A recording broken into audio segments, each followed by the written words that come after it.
Hello guys, welcome back today. Today, as promised, we're going to get this bike rack sorted out for the big bike.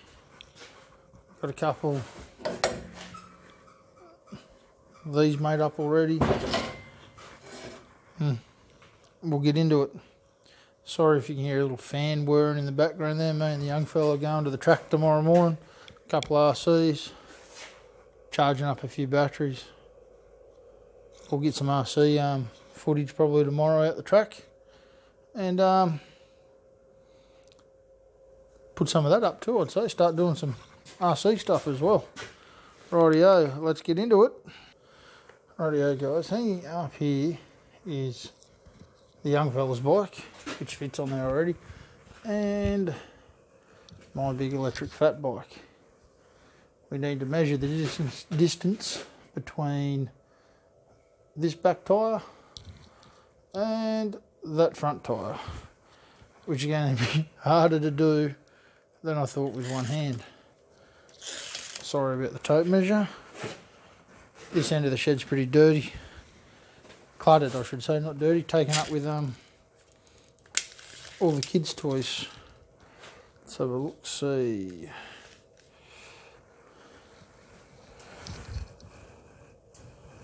Rightio, we are aiming for, what about there, 1200. Rightio, bear with me a second and we'll sit you down over into the welder. Now what we have here material wise is a piece of 30 by 30 and a piece of 25 by 25. The 25, it's quite loud actually, the 25 by 25 will fit in there quite snugly, and that is 35 by 35 also, so it will look seamless when the job is done. Seamless as an amateur TIG welder can make it. And we'll have to get measuring and cutting in a minute, so I will measure up off camera and rejoin you when we're cutting. Alright, here we are with our first piece set up in our bandsaw. Marked at 300mm. This is first piece of 25 by 25, which is going to be an insert. We'll get him off, we'll cut another one, and we'll continue on.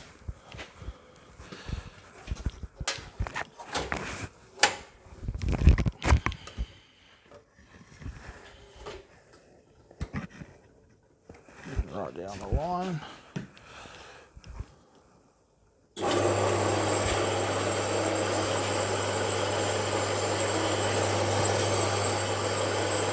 These bandsaws, I don't know how loud this is actually going to be for the video, but these bandsaws are quite a handy piece of gear. You're not leaving stuff all over the workshop or anything. You can sort of set and forget it. Sometimes on the thinner walled stuff it can grab like that. You're giving a little lift and just helping on through the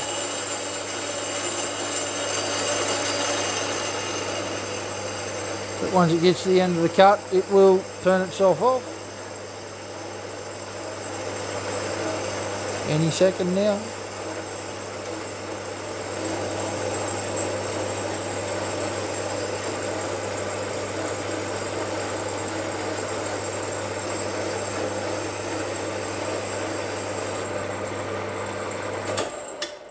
Just like that. We'll get the other pieces cut and you'll rejoin the action in a second. Thank you. Alright, we have our insert pieces into our job. Now, we have to remove all the paint here. Can't weld on paint. And we'll get that done. And I'll have to set a time lapse up or something for doing the welding. I think that might look good. Alright, well, I'll get all that grinded off. And I'll probably set a time lapse up and do some welding. And I'll be back with you to finish off. Just quickly too with those bandsaws, anybody out there who actually has a Hafco, I'm sure there's other things out there very similar. There is this latch usually down here. I've added a spring. This little bit of chain goes to a bit of wire rope. Goes all the way out to the front here, which actually holds it up. So as you can see, you just lift her up a bit. You can pull that down and put her all the way down. And when she's finished cutting, a couple of clicks, has her sitting back up like that. Handy little thing that is. Very handy actually for holding the saw up in the air like that. Just thought I'd share that one with you, so anyone who has one or is thinking about buying one, little tip for you. Right guys, we're back. Everything's cut. That's our length. Everything's cut. Everything's clean. Alright, scratch that. We're going to use the MIG now. I was going to pull the TIG out, but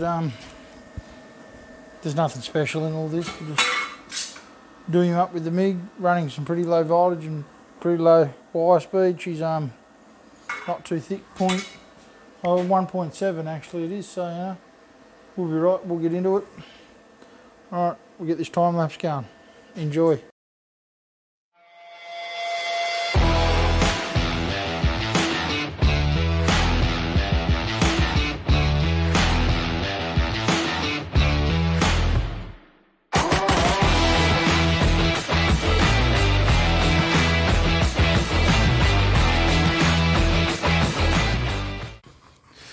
Rightio, we didn't do too badly, I don't think. You got to remember though, the old saying, grinder and paint makes me the welder I ain't. So, bit of black paint and we'll have a look at it. Bingo! Looks good to me. We've got our 1200 length. Now time to locate the mounting stirrups.